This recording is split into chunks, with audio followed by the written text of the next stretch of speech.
তন্ময় শহরের এক পুরনো ভবনে নতুন বাসা নিয়েছে। শহরের কোলাহল থেকে দূরে একটু আড়ালেই এই বাড়িটি দাঁড়িয়েছিল। পুরনো এই ভবনটি একসময় ছিল এক অভিজ্ঞানিক হোটেল, যেখানে বিভিন্ন সমাজের লোকজন আসতেন। তবে এখন এটি শুধুমাত্র একটি পুরনো ভবন, যা কিছু স্মৃতি, কিছু গল্প আর অমীমাংসিত রহস্যের প্রতীক হয়ে দাঁড়িয়ে আছে। তন্ময়ের কাছে এটি ছিল এক নতুন শুরুর আভাস, যদিও ভবনের ইতিহাস তাকে কিছুটা অস্বস্তি দিয়েছিল। একদিন বিকেলে তন্ময় সন্ধ্যার একটু আগে ছাদে গিয়ে বসে। শহরের কোলাহল থেকে দূরে এই জায়গায় এসে সে অনেকটাই শান্তি পায়। কিন্তু সে জানতো না, তার জন্য এই শান্তি কিছুক্ষণের জন্যই থাকবে। হঠাৎ তার চোখে পড়ে ছাদের উপর একটি অদ্ভুত পায়ের ছাপ। প্রথমে সে চিন্তা করেছিল এটি হয়তো অন্য কেউ এসে রেখেছে, কিন্তু ছাপগুলো এতই পরিষ্কার এবং অদ্ভুত যে সে বিশ্বাস করতে পারেনি।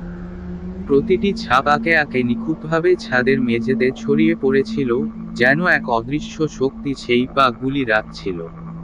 পায়ের ছাপগুলো অন্য কোনো সাধারণ পায়ের ছাপের মতো ছিল না, সেগুলি যেন কোনো মানুষের পায়ের ছাপের মতো নয়, বরং কিছু অজানা ও ভয়ঙ্কর শক্তির উপস্থিতি বোঝাচ্ছে। তন্ময় প্রথমে বিষয়টিকে খুব একটা গুরুত্ব দেয়নি। সে মনে করেছিল হয়তো কিছুদিন আগে কোনো কাজী লোক কাজ করতে এসে এই ছাপ রেখে গেছে। কিন্তু রাত হওয়ার পর ছাদের প্রতি তার মনোযোগ আরও গভীর হয়ে যায়। সন্ধ্যা নামার সাথে সাথে একটি অদ্ভুত অনুভূতি তাকে আচ্ছন্ন করে তোলে। পায়ের ছাপগুলি যেন আরেকটু স্পষ্ট হয়ে উঠেছিল, আর তাদের মধ্যে এক অদ্ভুত আকর্ষণ ছিল। সে একসময় ঠিক করল ছাদে গিয়ে নিজেই তা পরীক্ষা করবে। কিন্তু ছাদে গিয়ে তার শরীর অবশ হয়ে গেল।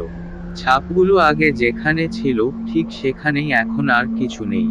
কিন্তু তন্ময়ের চোখে একটা অদ্ভুত দৃষ্টি দেখা দেয়, দূর থেকে ছাদের এক কোণে কিছু একটা ঝাপসা ভাবে নড়ে উঠছিল। সে সেই দিকে পা বাড়ায়। হঠাৎ এক কান্নার আওয়াজ ভেসে আসে। তন্ময়ের রক্ত ঠান্ডা হয়ে যায়। সে শুনতে পায়, মুক্তি চাও, মুক্তি চাও। সেই শব্দগুলি যেন বাতাসের সাথে ভেসে আসছিল। তন্ময়ের বুকের ভেতর এক গা শিরশিরে অনুভূতি জন্ম নেয়। সে জানে না এই শব্দগুলো কোথা থেকে আসছে, তবে তা তাকে ভয়াবহ এক অনুভূতি দেয়।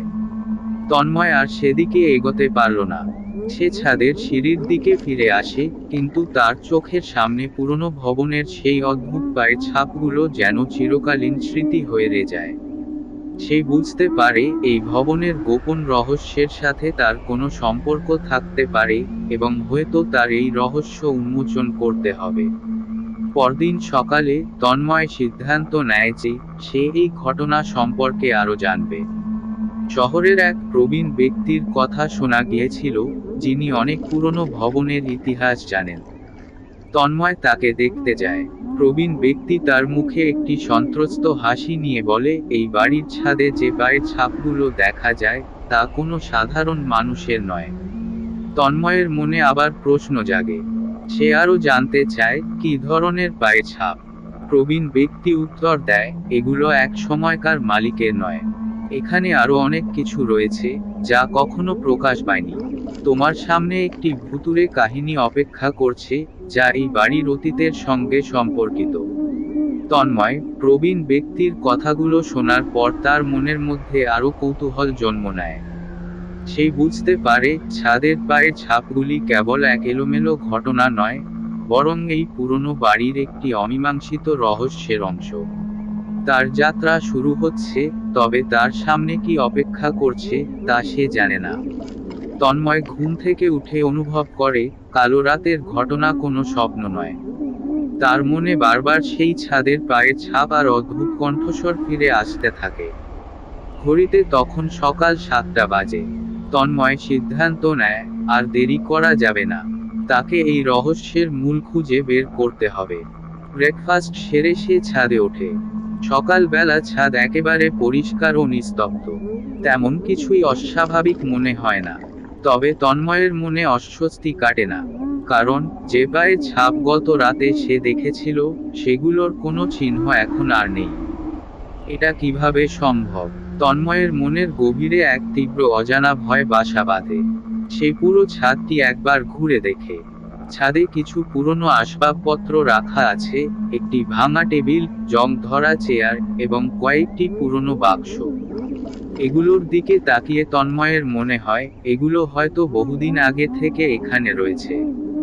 হঠাৎ সে একটি পুরনো কাঠের বাক্সের ভেতরে কিছু নড়াচড়া লক্ষ্য করে। তার বুক ধড়ফড় করতে শুরু করে। সাহস করে বাক্সের ঢাকনাটি খোলে। ভেতরে একটি পুরনো ডায়েরি পাওয়া যায়। ডায়েরিটির মোলার ছেঁড়া এবং ধুলিমলিন। তন্ময় ধীরে ধীরে ডায়েরিটি খুলে দেখে ভেতরে একটি নাম লেখা, অরুণা। তন্ময়ের মনে প্রশ্ন জাগে, এই নামটি কার? আর ওই ডায়েরি কেন এখানে লুকানো ছিল?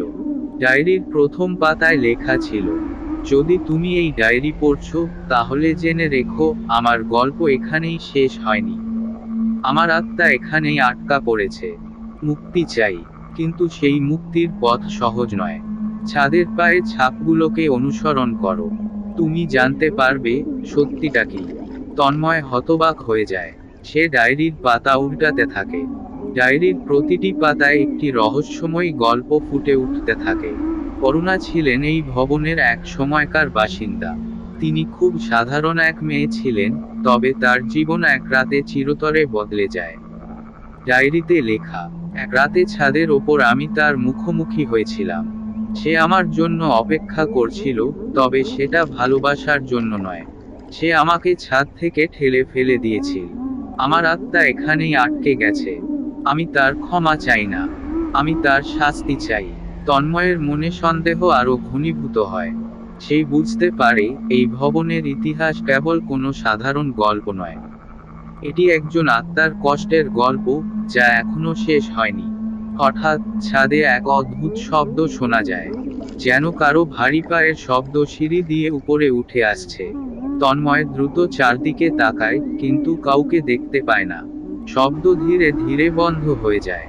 ঠিক সেই মুহূর্তে ছাদের এক কোণে পায়ের ছাপগুলো আবার দেখা যায়।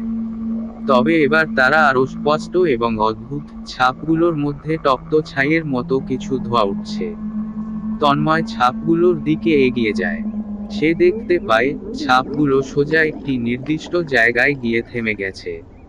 সেই জায়গাটি হলো ছাদের এক ভাঙা অংশ, যেখানে দেয়ালের রং উঠে গেছে। সেখানে একটি অদ্ভুত চিহ্ন আঁকা। চিহ্নটি ত্রিভুজের মতো এবং তার মাঝখানে একটি চোখ। তন্ময়ের মন যেন বুঝে যায় এই জায়গাটির সঙ্গে অরুণার মৃত্যু সরাসরি যুক্ত। সে ডায়েরি খুলে চিহ্নটির কথা খুঁজে পায়। অরুণা লিখেছিলেন, এই চিহ্ন আমার অভিশাপের প্রতীক।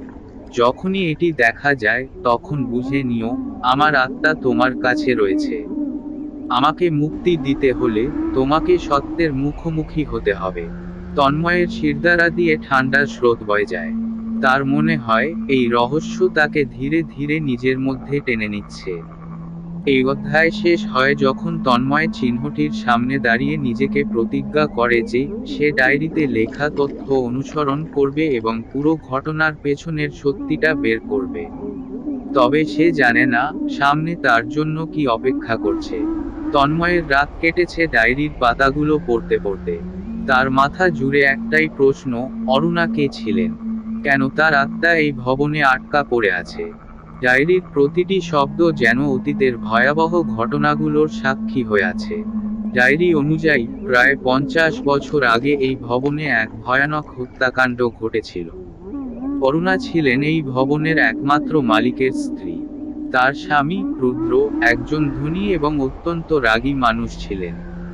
ডায়েরিতে লেখা ছিল, রুদ্র আমাকে ভালোবাসতেন না। তার কাছে আমি কেবল তার অহংকারের প্রতীক ছিলাম। আমি চেয়েছিলাম মুক্তি, কিন্তু সে আমাকে শৃঙ্খলে বেঁধে রেখেছিল। তন্ময়ের মন আরো ভারী হয়ে যায়। সে বুঝতে পারে এই হত্যাকাণ্ড কেবল একটি দুর্ঘটনা ছিল না, বরং এর পেছনে লুকিয়ে ছিল গভীর ষড়যন্ত্র। সকালে তন্ময় স্থানীয় এক প্রবীণ ব্যক্তির কাছে যায়। তিনি এই এলাকায় বহুদিন ধরে বসবাস করছেন এবং পুরনো ভবনটির ইতিহাস সম্পর্কে জানেন। প্রবীণ ব্যক্তির নাম দাদু হারাধন। তার বয়স প্রায় 80-র কাছাকাছি, কিন্তু তার চোখে মুখে সেই সময়ের অনেক গল্পের ছাপ স্পষ্ট। তন্ময় তাকে ডায়েরি সম্পর্কে জানায় এবং সরাসরি প্রশ্ন করে, এই ভবনের সঙ্গে এমন কি ঘটেছিল যে এখনো এমন ভৌতিক ঘটনা ঘটে। আরাধন একটু চুপ করে থাকেন, তারপর খুব শান্ত গলায় বলেন, বাবা, এই ভবনটা একসময় ছিল অভিশপ্ত। রুদ্র সাহেব ছিলেন অত্যন্ত নিষ্ঠুর। তার রাগ আর প্রতিহিংসার বলি হয়েছিল তার নিজের স্ত্রী। বলা হয়, অরুণা বেগমকে একদিন তিনি ছাদের উপরে ডেকে নিয়ে যান এবং সেখানে থেকে তাকে ধাক্কা দিয়ে ফেলে দেন। কারণ ছিল ঈর্ষা আর সন্দেহ। তিনি মনে করতেন অরুণা তার প্রতি বিশ্বাসঘাতকতা করেছে। তবে সেই সন্দেহের কোনো সত্যতা কখনো পাওয়া যায়নি। মানুষ বলে তিনি তার নিজের গায়ের অহংকারে অরুণাকে মেরে ফেলেছিলেন। তন্ময়ের শরীর কেঁপে ওঠে। সে শিহরিত কণ্ঠে জিজ্ঞেস করে, তারপর কি হয়েছিল? আরাধন একটা দীর্ঘশ্বাস ফেলে বলেন, তারপর অরুণার আত্মা এই ভবনে বন্দী হয়ে পড়ে। শোনা যায় অরুণা শান্তি চায়, তবে কেউই আজ পর্যন্ত জানে না তার মুক্তির উপায় কি। তবে একটি কথা জানিয়ে রাখি, যে এই সত্যের পথে যাবে তাকে অনেক কিছু হারাতে হবে। ভবনের অভিশাপ থেকে মুক্তি পাওয়ার জন্য আত্মা নিজেই কিছু দাবি করবে। তুমি কি প্রস্তুত? তন্ময় দ্বিধাগ্রস্ত হলেও নিজের মনে প্রতিজ্ঞা করে সে এই রহস্যের সমাধান করবে। সেদিন বিকেলে তন্ময় ভবনের ভেতরে ফিরে আসে। ডায়েরির সঙ্গে আরাধনের কথা মেলানোর চেষ্টা করতে থাকে। সে বারবার মনে করার চেষ্টা করে সেই পায়ের ছাপের রহস্য কি হতে পারে। ডায়েরিতে অরুণা লিখেছিলেন, আমার মৃত্যুতে জড়িত প্রত্যেকেই আজ শান্তিতে আছে, কিন্তু আমি নয়। তাদের অপরাধের প্রমাণ এখনো এই ভবনের ভেতরে রয়েছে। এটি খুঁজে বের কর। তন্ময় ভবনের প্রতিটি ঘর খুঁজতে শুরু করে। একসময় ভবনের নিচতলার একটি বন্ধ ঘর খুঁজে পায়। ঘরটির দরজা সিল করা ছিল এবং সেই সিল অদ্ভুত ধরনের লাল রং দিয়ে আঁকা ছিল। দরজার উপরে লেখা ছিল, তোমার সত্যের পথ এখানেই শেষ। যদি তুমি খোল তবে মুক্তি চাইবে। কিন্তু তুমি কি প্রস্তুত? তন্ময় ভয় পায়, কিন্তু কৌতূহল তাকে পিছু ছাড়ে না। সে দরজার সিল ভাঙার চেষ্টা করে। যখন সিল ভাঙে, তখন হঠাৎ করেই ভবনের ভেতরে বাতাসের গতিবেগ বাড়তে শুরু করে। যেন পুরো ভবন এক অদৃশ্য শক্তিতে কাঁপছে। ঘরের ভেতরে সে একটি ছোট বাক্স দেখতে পায়। বাক্সটি সোনার মতো চকচকে, কিন্তু তার গায়ে গাঢ় দাগের মতো চিহ্ন। তন্ময় বাক্সটি খুলে দেখে তার ভেতরে একটি ছোট মূর্তি রাখা আছে। মূর্তিটি ত্রিভুজাকৃতির এবং তার মাঝখানে চোখ আঁকা। এই চোখটি হুবহু ছাদের সেই চিহ্নের মতো। ডায়েরির একটি পাতা তার মনে পড়ে, যেদিন তুমি এই মূর্তিকে খুঁজে পাবে সেদিন আমার সত্য উন্মোচিত হবে। তবে মনে রেখো, এর পরিণতি ভয়াবহ হতে পারে। আমি চাই না কেউ আমার মতো একই পরিণতির শিকার হোক। কিন্তু মুক্তি পেতে হলে এই মূর্তি তোমাকে সত্যের দরজা খুলে দিতে সাহায্য করবে। তন্ময় মূর্তিটি হাতে নিয়ে অনুভব করে এটি অদ্ভুতভাবে ঠান্ডা। তার চারপাশে বাতাস থেমে গেছে। ঘরটি এক মুহূর্তের জন্য নিস্তব্ধ হয়ে যায়। হঠাৎ করেই দূর থেকে আবার সেই কণ্ঠস্বর ভেসে আসে, তুমি কি আমার মুক্তির পথ খুলে দেবে? তবে তুমি কি নিজের জন্য প্রস্তুত? তন্ময়ের সামনে এখন দুটি পথ। সে যদি মূর্তিটি ব্যবহার করে, তবে সে অরুণার আত্মার মুক্তি দিতে পারবে। কিন্তু সে জানে না এর ফলাফল কি হতে পারে। তন্ময় মূর্তিটি হাতে নিয়ে কিছুক্ষণ স্থির হয়ে থাকে। মূর্তির মধ্যে যেন এক রহস্যময়ী শক্তি লুকিয়ে আছে, যা তাকে নিজের দিকে টেনে নিচ্ছে। ঘরটির ভেতর তখনও এক অদ্ভুত নীরবতা বিরাজ করছে। তন্ময় অনুভব করে তার সামনে আর কোনো পিছু হটার পথ নেই। মূর্তিটির গায়ে খোদাই করা চিহ্নগুলো ভালোভাবে পর্যবেক্ষণ করতে থাকে। তন্ময়ের মনে পড়ে ডায়েরির একটি পাতায় অরুণা লিখেছিলেন, মূর্তিটি এমন এক চাবি যা আমার মৃত্যুর রহস্যের দরজা খুলবে। কিন্তু এই চাবি ব্যবহারের আগে তোমাকে নিজের জীবনের ঝুঁকি নিতে হবে। কারণ এর শক্তি শুধু সত্য প্রকাশ করবে না, বরং তার বিনিময়ে কিছু কেড়ে নেবে। তন্ময় ঠিক করে সে ভয় পাবে না। অরুণার জন্য এবং ভবনের অমীমাংসিত রহস্যের জন্য তাকে এগোতেই হবে। তন্ময় সেই রাতে ছাদে যায়। মূর্তিটি হাতে নিয়ে সে দাঁড়িয়ে থাকে সেই জায়গায় যেখানে ছাদের পায়ের ছাপগুলো শেষ হয়েছিল। হঠাৎ ঠান্ডা বাতাস বইতে শুরু করে। আকাশে মেঘ জমতে থাকে এবং চারপাশে এক অদ্ভুত আলো ফুটে ওঠে। মূর্তির চিহ্নগুলো যেন জ্বলজ্বল করতে শুরু করে। তার সামনে সেই ত্রিভুজ আকৃতির চিহ্নটি আবার ফুটে ওঠে। তবে এবার তা মেঝেতে খোদাই হয়ে যায়, যেন মূর্তির শক্তি তার চারপাশকে নিয়ন্ত্রণ করছে। এক অদ্ভুত কণ্ঠস্বর বাতাসে ভেসে আসে। তুমি যদি সত্য জানতে চাও, তবে মূর্তিটি চিহ্নের মাঝখানে রাখো। কিন্তু মনে রেখো, সত্যের জন্য মূল্য দিতে হয়। তুমি কি প্রস্তুত? তন্ময় বুঝতে পারে, এই মুহূর্তে পিছু হটলে সবকিছু অন্ধকারে থেকে যাবে। সে সাহস করে মূর্তিটি চিহ্নের মাঝখানে রাখে। মূর্তিটি চিহ্নের মাঝখানে রাখা মাত্রই চারপাশ কেঁপে ওঠে। তীব্র বাতাস, বিদ্যুৎ চমক, আর সেই সঙ্গে অদ্ভুত কান্নার শব্দ ভেসে আসে। মেঝে থেকে ধোঁয়া উঠে এক আকৃতিতে রূপ নেয়। তন্ময় দেখতে পায় এক নারীর অবয়ব। সেই বুঝতে পারে, এই আত্মা অরুণার।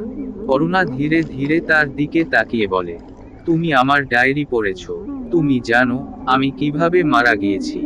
কিন্তু তুমি হয়তো এখনো পুরো সত্য জানো না। আমার মৃত্যুর পেছনে কেবল আমার স্বামীর হাত ছিল না। এই ভবনেও এমন কিছু লুকানো আছে, যা আমাকে আটকে রেখেছে। সেই সত্য প্রকাশ করতে হলে তোমাকে আমার সাহায্য করতে হবে। তন্ময় জিজ্ঞেস করে, আমি কিভাবে তোমার সাহায্য করতে পারি?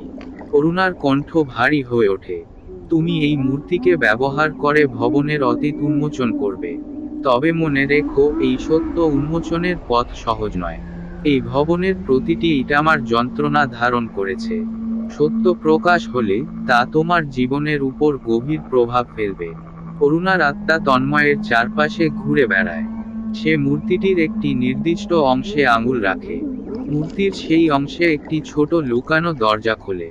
তন্ময় সেখানে দেখতে পায় একটি পুরনো মানচিত্র।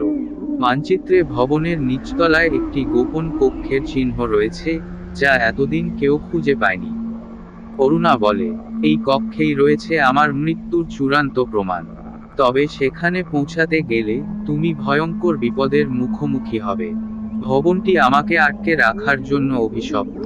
তুমি যদি প্রস্তুত থাকো, তবে মানচিত্র অনুসরণ করো। তন্ময় মানচিত্রটি হাতে নিয়ে নিচে যাওয়ার জন্য প্রস্তুত হয়। কিন্তু তখনই ভবনের ভেতরে থেকে একটি বিকট আওয়াজ ভেসে আসে।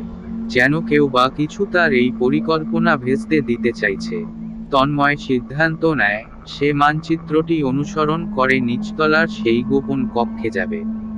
কিন্তু যাওয়ার আগেই অরুণা তাকে শেষবারের মতো সতর্ক করে দেয়, তুমি যদি সত্যের পথে যাও, তবে নিজেকে প্রস্তুত রাখো। কারণ সত্য জানার পর আর ফিরে আসা যায় না। তন্ময় জানে, তার সামনে হয়তো এমন কিছু অপেক্ষা করছে, যা তার জীবন বদলে দেবে। কিন্তু সে পিছিয়ে যেতে রাজি নয়। তার যাত্রা এবার আরো বিপজ্জনক এবং রহস্যময় হতে চলেছে।